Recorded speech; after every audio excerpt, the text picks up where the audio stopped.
bandeko ya église du réveil du Congo, soki bozali awa bobetela nanu nzambe maboko.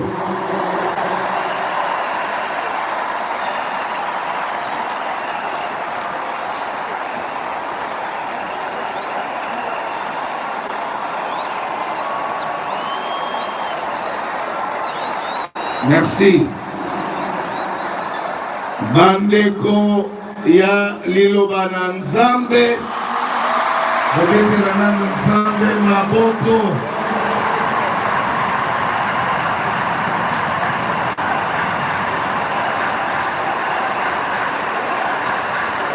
Merci. Wow.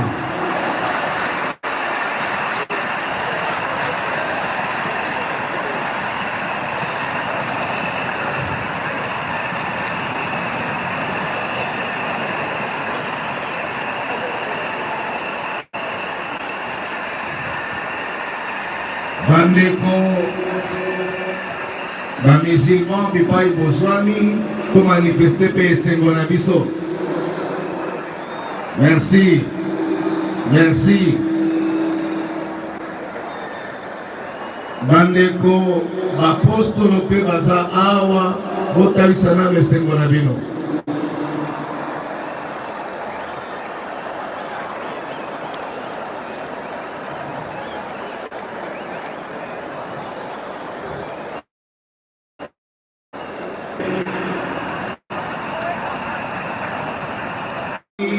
Tosepelaka nde boye mpona lisanga biso banso. Kasi nazongeli lisusu mpo nalingi nayoka makelele ya mwa mingi koleka. Bandeko bakimbangiste bana ya papa Simo Kimbangu Kiangani bolakisa nano esengo ya biso. Mwa makelele makasi nazozongela lisusu bandeko na biso oyo pinga armée du salut batalisa nano esengo ya basolda ndenge ezalaka katikati na kolo. Merci. Nasengi lisusu bandeko ya église du réveil du Congo botalisa nanu esengo na bino mpe lolenge esengeli.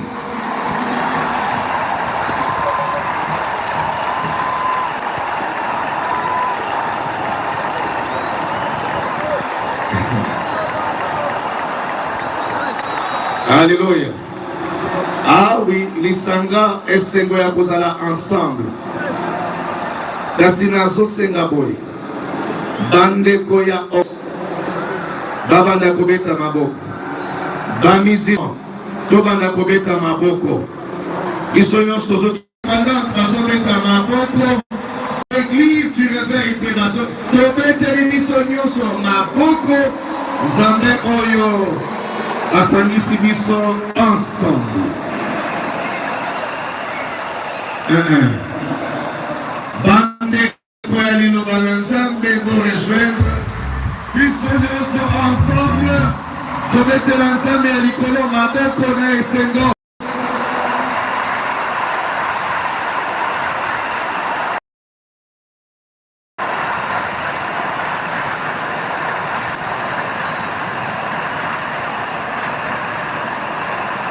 Merci.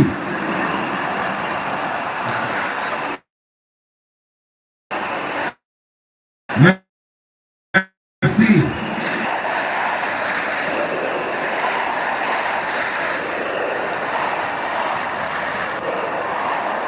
Merci. Merci. Amen. Boye nasengi na biso. Merci. Esepelisa biso natanga mwa moke liloba ya Nzambe bongo tosolola mpona ntina oyo tozwami awa na mokanda ya Juge chapitre 19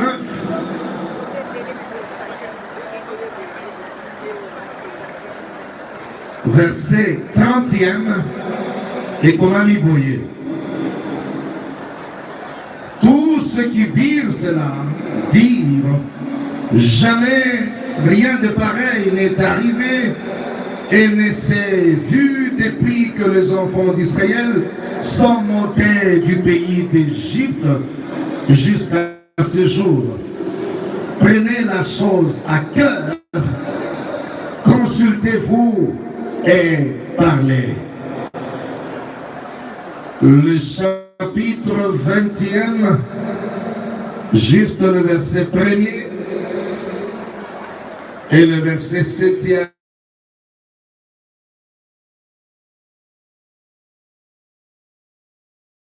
Le verset 7 à 8 carrément.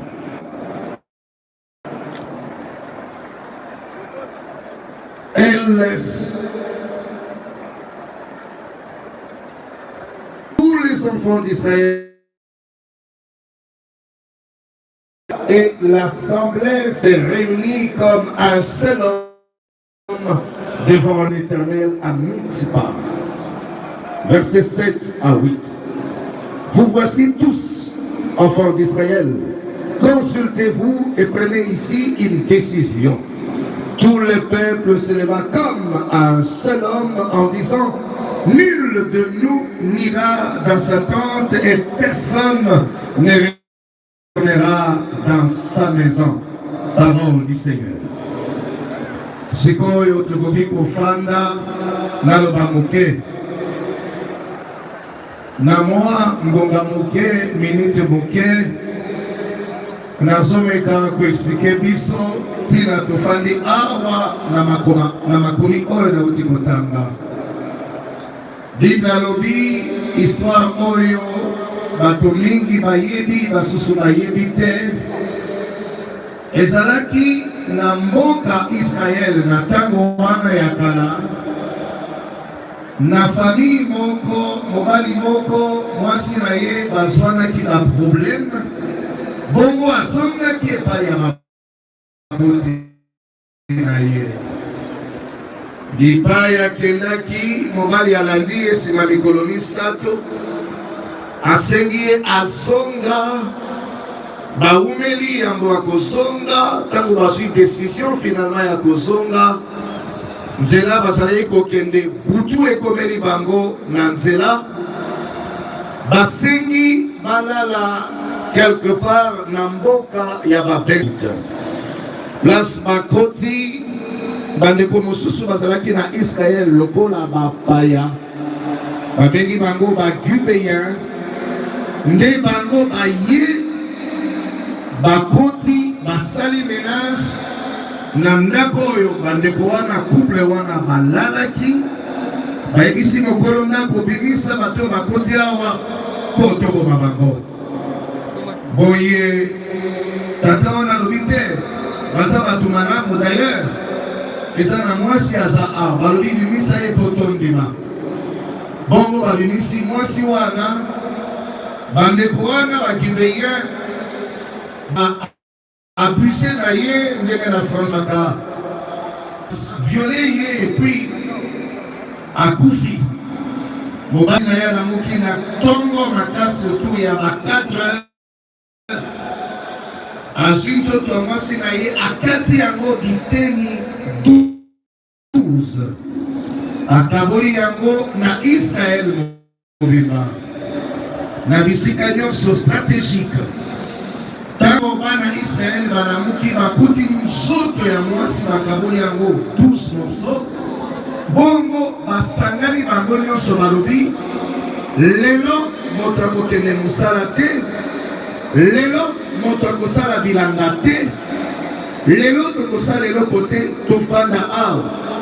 Depuis tokoma peuple, jamais likambo ya boye ekomela biso. Alors basangani po baluka nani asali likambo ya boye. Mobali ya mwasi wana tomoli loboko alobi ngai. Abandi ko expliquer nini ekomelaki ye. Tango asilisi koloba asengi bango alobi boye. Bino awa nyonso bosangani lokola bana Israël. Alors bozwa décision mokolo ya lelo mpe bolobana kati na bino. Na sina ya maloba wana binalobi bana ya Israel basangani lokola moto moko liboso ya Yawe. Nde bipai wana décision ezwamaki na sima ya losambo. Nazo anticipe kona koloba basanganaki bazwaki décision kelei kopinir ba auteur ya crime oyo pe kinya ekutaki na Israel. Lelo oyo mboka na biso ekufeli kaka mwasi moko te oyo bataboli ye biteni na biteni. Mboka na biso ekufeli basi ebele, ekufeli mibali ebele, bana kokonte kutu ata moke te.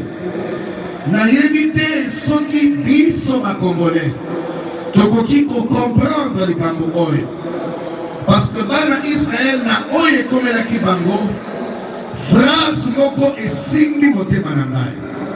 Balobi depuis que touta na mabele ya Egypte jamais likambo ya boye esalema.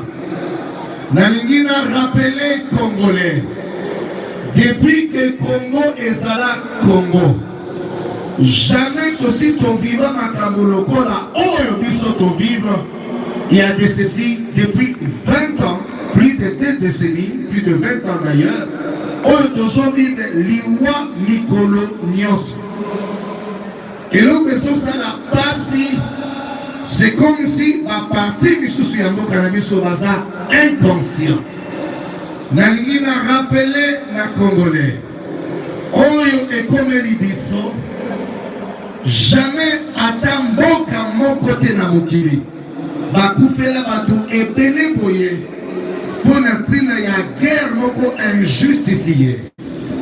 Même temps guerre mondiale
natangi kombo awate bandeko ya ba communauté nyonso pa ezwami tokweyisa biloko ekabolaka biso, tokweyisa makambo ekabolaka biso, toloba biso nyonso liloba moko.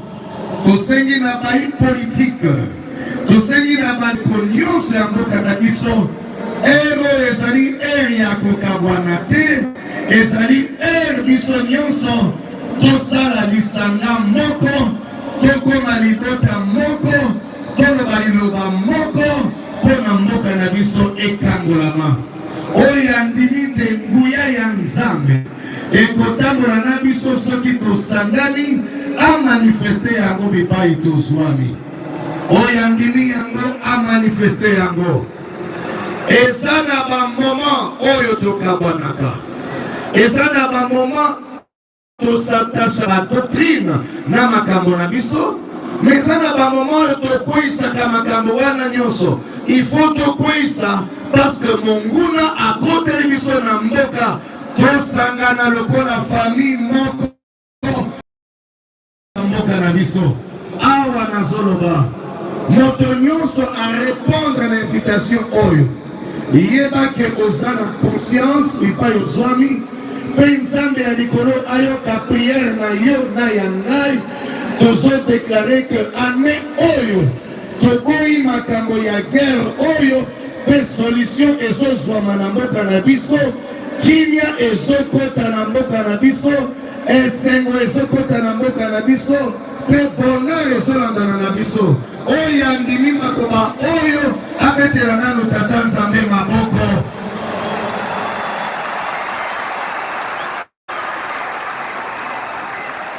Landa ngai très bien basanganaki bango nyonso na nsima ya politike kaka te na nsima ya makanisi ya baethni na bango te me basanganaki bango nyonso epai oyo bakoki koluka nzambe ou bien liboso na nzambe balobi devant l'éternel. Est-ce que toza liboso ya nzambe? Est-ce que toza liboso ya nzambe? Nani andimisami kendenge tosangani awa nzambe aza kati na biso? Nani andimi kendenge tosangani awa nzambe aza kati na biso? Alors lokola nzambe aza kati na biso to déclarer boye oyo tokokanga awa ekangami likolo oyo tokofungola awa efungwami mpe likolo nde tozodeklare toseli kimia na mboka na biso a partir ya lelo toseli esengo na mboka na biso a partir ya lelo tolobi matanga esila na mboka na biso a partir ya lelo mpe nazondima ke nzambe oyo ayokaka yo na sekret lelo oyo tobimi mpe tosangani ayoka losambo na yo na ngai mpo mboka na biso ezwa kimia mpe na deklare ke eloko moko te na mboka na biso ekozala lisusu ndenge ezalaki liboso basoda na biso bakokufa lisusu te bana ya mboka na biso bakokufa lisusu te mboka na biso tokokontinue kolela te matanga nyonso ezosila lelo oyo andimisami na maloba oyo na mwa kondima moke aloba tondimi yango na kombo ya nzambe na bomoi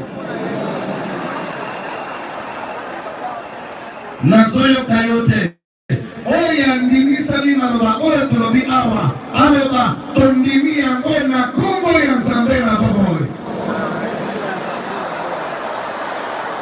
te nazoyoka yo te oyo andimi maloba tolobi awa aloba tondimi yango na kombo ya nzambe na bomoi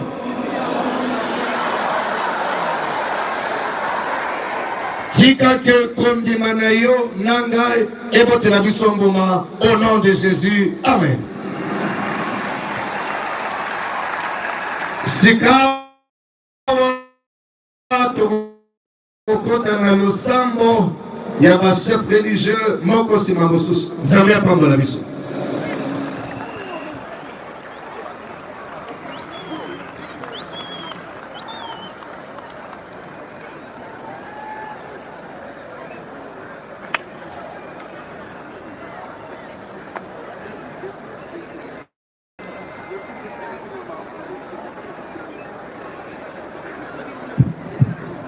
Tubeteli nzambe maboko makasi na balongo ya mutuya ya bwanya ya mbuye mpe ya mayele betela nzambe moko makasi soko oza kongole betela nzambe maboko makasi soko olingaka moko oyo betela nzambe maboko makasi soko olingi kimia ezonga betela nzambe maboko makasi soko olingi bomoko lisanga mpe bondeko betela nzambe maboko makasi na kombo na Yesu Kristo nzambe na nguya nzambe na Congo démocratique oyo mokonzi ya mboka akali kolekisa mwa eleko moko ya baoffrande to mabonza bandeko bazali na baoffrande